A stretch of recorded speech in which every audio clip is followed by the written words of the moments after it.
réseaux sociaux buzz. Bakpatou, Songi Songi, Kongosa, Koromoto, Legede. Venez. Venez vous informer en temps réel. Écoutez les critiques, les analyses avec Maman Buzz sur réseaux sociaux buzz. Ici, pas de critiques stériles, ni tête ni queue, pas de polémique. Maman réseau, Maman Buzz de tout le monde est là. Maman Buzz sur réseaux sociaux buzz et Lengue Zangali Passa. Le goût qui n'a pas de concurrent. C'est à travers cette histoire que j'ai compris parfois pourquoi nos sœurs perdent la vie pendant le processus de leur opération BBL. C'est vraiment à travers cette histoire car cette dame, c'est une Anglaise. En fait, l'histoire ici, ça s'est passé en 2024. Bon, on a eu à faire un documentaire sur ça pour avertir beaucoup de personnes qui vont se faire opérer en Turquie. C'est l'histoire de Kader Brand, une Anglaise. Elle est vraiment anglaise. Elle n'a rien à voir avec les Africains. Mais elle est maman de 4 enfants. Après avoir mis tous ses enfants au monde, elle avait pris un peu de graisse et tout. Et puis, elle venait de divorcer. Quand elle a divorcé avec 4 enfants, elle voulait faire un peu cette opération-là pour reprendre un peu confiance en soi parce que je ne connais pas réellement les causes de son divorce avec son mari. Alors, elle avait sa sœur, sa sœur s'appelle Léane, qui, elle est partie, vous voyez, en famille, non? Ah, j'ai pris un peu beaucoup de graisse, je prends beaucoup de poids et tout. D'ailleurs, je suis déjà divorcée, je suis mère de 4 enfants, je voudrais reprendre confiance en moi, faire cette opération-là, BBL, pas pour un homme, pour moi. Parce que je voyais beaucoup de ce genre de commentaires. Quand on fait BBL, c'est pour nous, c'est pas pour les hommes. Ok, je suis d'accord avec vous. Mais à travers cette histoire, et j'ai compris qu'il y a plusieurs décès qui se font parfois en Turquie. Il y a des choses qui se passent là-bas. Ce sont des choses qui ont été révélées par ces documentaires-là. Malheureusement, je n'ai pas le droit de mettre ça, mais j'ai quand même le droit de raconter cette histoire parce que ça s'est passé en 2024. Alors, elle a parlé avec sa sœur Léane. Comment tu penses? Qu'est-ce que tu penses? Ok. Ici en Angleterre, il faut l'assurance, il faut beaucoup de choses. Ça va prendre beaucoup d'argent et tout, du coup, on n'a pas. Et ils sont entrés en Internet, ils ont vu beaucoup de cliniques là-bas en Istanbul, en Turquie, Istanbul. Alors, ils ont trouvé, on dit quoi, une clinique. Je ne sais pas, donnez-moi l'article dans les commentaires, je suis perdue. Qui proposait tellement les avantages.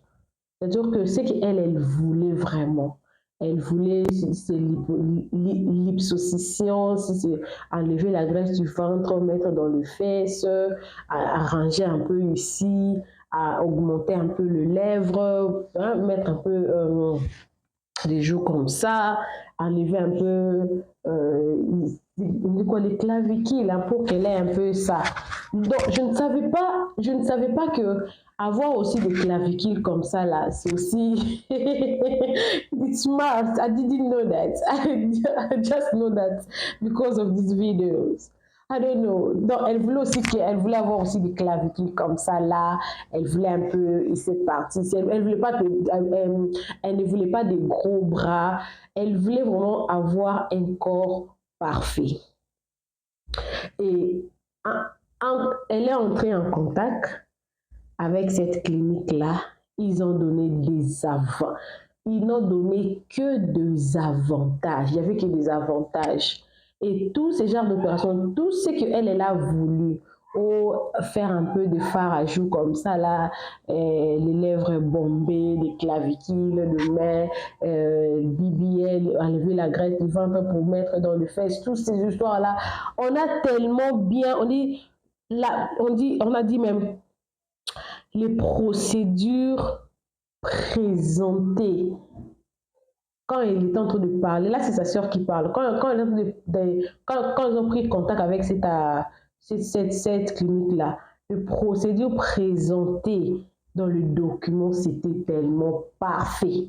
Avec le prix, c'était aussi très bien. Et les délais, on dira que l'opération va prendre 2 heures. Donc, ils ont donné tous les chronométrages des heures, des temps, ils ont tout donné. Et elle était très contente. Elle a pris ses enfants, elle a confié ses enfants à ses parents. Bon, dans l'article, on a dit sa mère. Elle a confié ses enfants à sa mère. Elle et sa sœur, ils se sont dirigés en Turquie. Et en Turquie, là, arrivé bien, on les a reçus, c'était bien. Effectivement, on leur a dit exactement la même chose qu'ils avaient dit là-bas quand ils avaient présenté les documents et tout. Elle devait signer quelques documents. Elle a signé les documents. Vous savez, à l'hôpital, quand tu veux faire une opération, généralement, on donne beaucoup de papiers. Il y a beaucoup de papiers qu'on donne au même moment. Parfois même, les médecins font ça quand tu veux entrer dans la salle d'opération. Quelques heures avant que tu n'entres, ton esprit n'est plus même en place. On te donne des documents que tu dois signer. C'est comme ça qu'on avait donné beaucoup de documents qu'elle devrait signer. Elle a signé tous ces documents-là sans problème. Et elle est entrée dans la salle d'opération. Sa sœur dira qu'on leur avait dit que l'opération ne va prendre que 2 heures. 1 heure, 2 heures, 3 heures, 4 heures, 5 heures. L'opération a pris beaucoup de temps que prévu. Elle a commencé à s'inquiéter. Elle a commencé à demander des gens qui étaient là, mais ma soeur, elle est entrée, l'opération ne va pas prendre beaucoup de temps comme ça. Après 6 heures de temps, il y a une infirmière qui est en train de faire l'opération. Moi, j'ai dit, ce ne sont même pas des docteurs qui font les opérations là-bas. Faites attention à vous. Et on a découvert que c'était une infirmière qui faisait cette opération-là parce que vous connaissez l'Angleterre, non? Comment dire? Les hôpitaux anglais, les médecins anglais voulaient savoir qui avait opéré. Ils voulaient savoir. C'est là où on a découvert que la personne qui était en train d'opérer Madame Cade Browns n'était même pas docteur. C'était même pas un spécialiste en ça. C'était même pas un chirurgien. C'était une simple infirmière. Hein? Vous écoutez, non? Une simple infirmière. J'insiste sur ça parce que c'est un pays étranger. Vous ne savez pas qui va toucher votre corps. C'était une infirmière. Quand cette infirmière-là est sortie, elle a fait asseoir sa sœur. C'est en ces moments-là que cette infirmière-là a commencé à expliquer à sa sœur Léane que ces genres d'opérations qu'elle avait choisi. Donc, l'hypsocytion, là, si c'est l'hypsocytion, je ne sais pas, prendre de la graisse du ventre, mettre dans les fesses, et puis ça, et puis ça, et puis les bras, là, c'était beaucoup trop, mais aussi c'est très dangereux. Donc, parmi les dangers, c'était aussi la mort. Donc, sa sœur était déjà décédée depuis longtemps. Elle était décédée seulement après 2 heures de l'opération, mais qu'eux ne savaient pas comment ils vont annoncer cette nouvelle-là. Sa sœur a commencé à pleurer, mais elle va pleurer avec. Heureusement, pour elle, toute sa famille était au courant qu'elle partait en Istanbul, from England, pour aller faire cette opération-là. Et que sa sœur, elle a appelé ses parents pour dire que notre sœur ici, elle est décédée dans la salle d'opération. Tout le monde a vraiment regretté, mais ils ont quand même voulu savoir qu'est-ce qui s'est passé. Le corps a été rapatrié en Angleterre. Et quand le corps est arrivé en Angleterre, bien sûr, elle est anglaise. Un corps a quitté Istanbul pour rentrer en Angleterre. Vous connaissez toujours, hein, en tant que citoyen anglaise, l'hôpital veut aussi savoir, non? Beaucoup de questions. Elle est décédée de quoi? Elle devait normalement procéder à l'autopsie, bien que l'infirmier là qui était sorti là avait dit que ce genre d'opération là, il y avait beaucoup de risques et qu'elle a fait une crise sur la table de l'opération. Curieusement, quand le corps est arrivé, le médecin qui devait faire l'autopsie a remarqué que beaucoup de ses organes n'étaient pas. Ils ont volé plusieurs de ses organes pendant qu'ils étaient en train de faire cette opération-là. Ils ont volé quoi? Une partie de son cerveau, son cœur, le rein, son foie, une partie des intestins. Il n'y en avait plus. Plus. Donc, l'hôpital a voulu quand même avoir des réponses. L'hôpital a écrit, la famille a écrit. Ils avaient vraiment l'intention, en tout cas, de porter plainte à cet hôpital-là, à cet établissement-là, à ces cliniques-là. Et les cliniques leur répondra qu'ils avaient le droit de prendre ce qu'ils voulaient prendre si, soit au cas où l'opération BBL tournait mal, ils avaient le droit de prendre ce qu'ils voulaient dans le corps au cas où tu perdais la vie, parce que dans les documents là qu'ils donnent pour signer avant que l'opération ne puisse commencer, vous signerez aussi pour ça. Donc l'hôpital en avait le droit. Ce qui veut dire qu'il n'y aura pas de poursuites judiciaires parce qu'elle devait lire avant de signer. Malheureusement, il y a un piège dans tout ce que nous signons. Malheureusement, en Turquie, là-bas. Pourquoi je suis venue faire cette émission ici chez Réseaux Sociaux? Je vais vraiment parler. J'ai déjà raconté l'histoire, 12 minutes, ça suffit comme ça. Pourquoi je suis venue en parler ici? C'est pour vous réveiller. Ceux-là qui vont se faire opérer, BBL ou quoi que ce soit. Oui, il y a, dans toutes les opérations, il y a des risques. Parfois, les papiers là qu'on donne, il y a des risques. Tu peux mourir pour que l'hôpital ne soit pas poursuivi.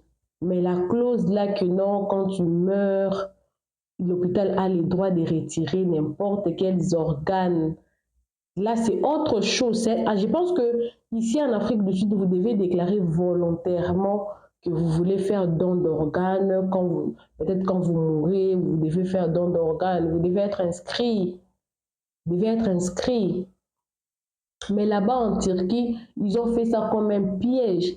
Dans le formulaire qu'ils te donnent quand tu signes pour entrer dans la salle d'opération, et ils te font déjà signer ça sans le savoir. Tu signes parce que tu es pressé, parce qu'on te presse. Donc, il n'y aura pas de poursuites judiciaires. Cet hôpital-là, il n'y aura pas de poursuites judiciaires. Parce que selon eux, ils se disent que c'est prévu dans leur clause, c'est que la dame avait déjà signé.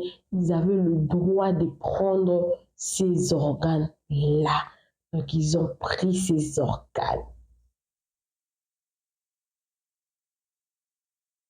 Le dehors est extrêmement risqué.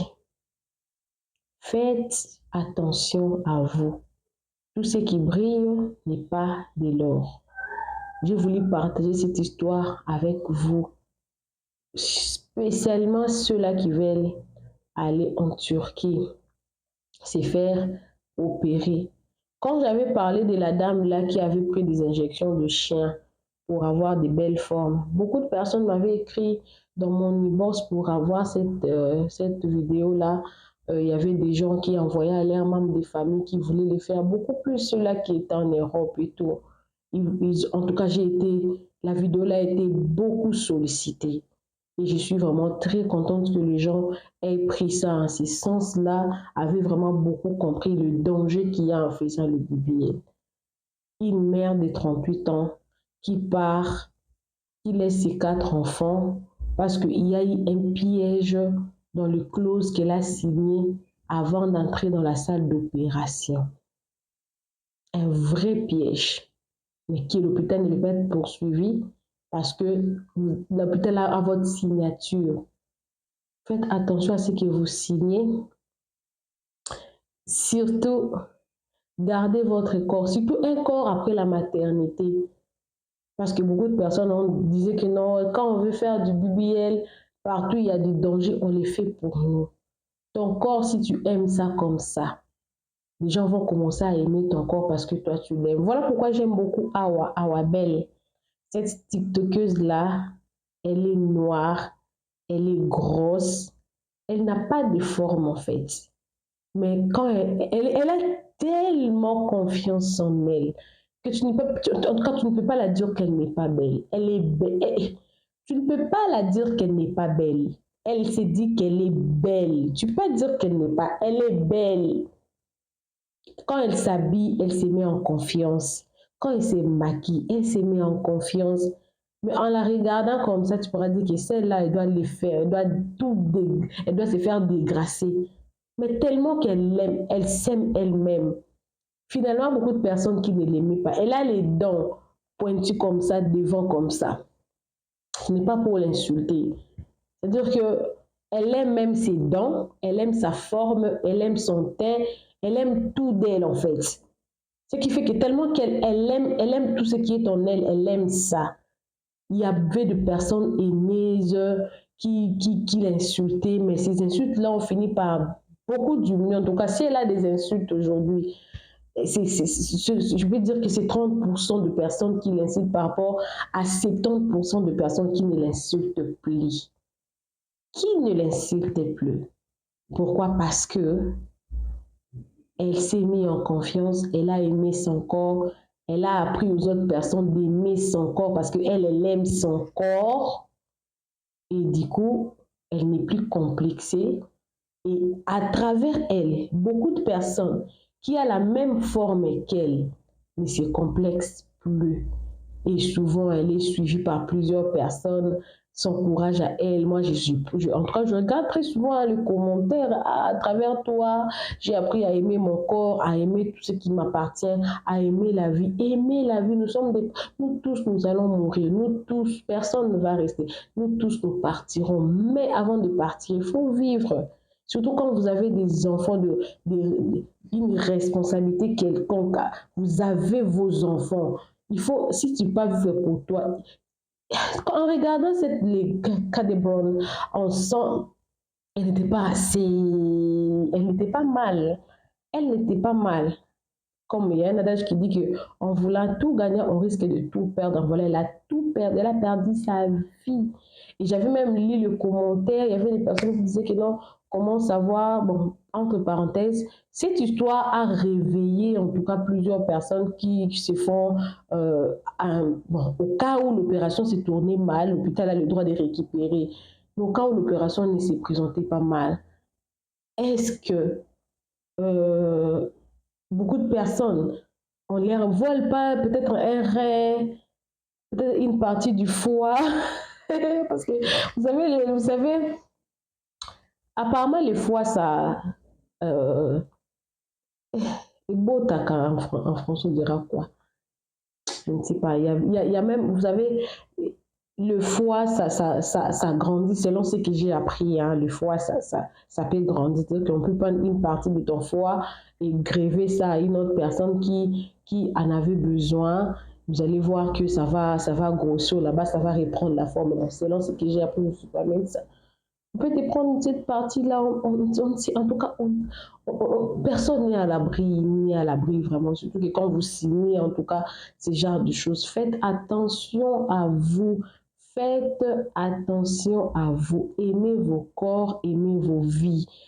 Pas plus tard que 3 semaines passées, j'avais fait une vidéo là d'une Congolaise qui habitait en Allemagne, qui elle aussi avait quitté Allemagne pour aller se faire opérer en Turquie. Elle n'était plus rentrée. Et sa maman même était passée sur les réseaux sociaux pour dire que arrêtez de parler de ce sujet-là, nous sommes dans la douleur, on n'a même pas encore récupéré le corps de notre fille, voilà, on souffre, arrêtez d'en parler. Voilà pourquoi on avait arrêté de parler de ça, mais on avait quand même voulu sensibiliser. Et quand j'ai appris que on vole les organes, parce que la famille pense que ces organes-là ont été volés pour aller les vendre dans un marché noir, il y a fort probabilité. Il y a fort probabilité. Alors, j'ai une toute petite vidéo que j'avais prise quand j'étais en train de lire cette histoire-là sur Google. Il y a aussi notre influenceur qui en a parlé aussi à sa manière. Il a fait un tout petit résumé d'1 minute. Je vais poster ça. Et il y a aussi un petit témoignage de sa sœur. Elle parlait l'anglais, elle expliquait. Elle était vraiment. On pouvait voir sur son visage, elle était tellement effrayée. En fait, elle avait peur, quoi. Elle avait peur. Elle ne s'attendait pas que ça pouvait se tourner au vinaigre comme ça, vu les assurances que l'hôpital avait données, vu tout. Et vous, surprise que l'hôpital avait le droit de récupérer tout ce qu'il voulait récupérer. Donc, elle était traumatisée, en fait. Elle était traumatisée. Vous allez voir cette petite vidéo-là. Mais quant à moi, en tout cas, je vous laisse abonnez-vous chez Réseaux sociaux, cliquez la cloche de notification, aimez la vidéo, commentez et surtout partagez cette vidéo pour sensibiliser. Toute opération a un risque, mais quand on veut prendre vos organes, on demande toujours. Quand on prend ça pendant que vous ne connaissez pas ou pendant que vous avez signé sans le savoir, et surtout, hein, rapidement, avoir l'habitude de lire ce qu'on veut signer. Yes, même quand on veut te prendre rapidement, signe, on veut te prendre. Lis. Généralement, ils font ça pour que tu ne lises pas, que tu ne comprennes pas. Et qu'au cas où ça tourne au vinaigre, que tu n'aies aucune place où te recourir parce que tu avais signé en précipitation. Ils font tout pour que toi, vraiment, que tu ne signes pas, que tu ne lises pas, que tu signes rapidement sans lire même.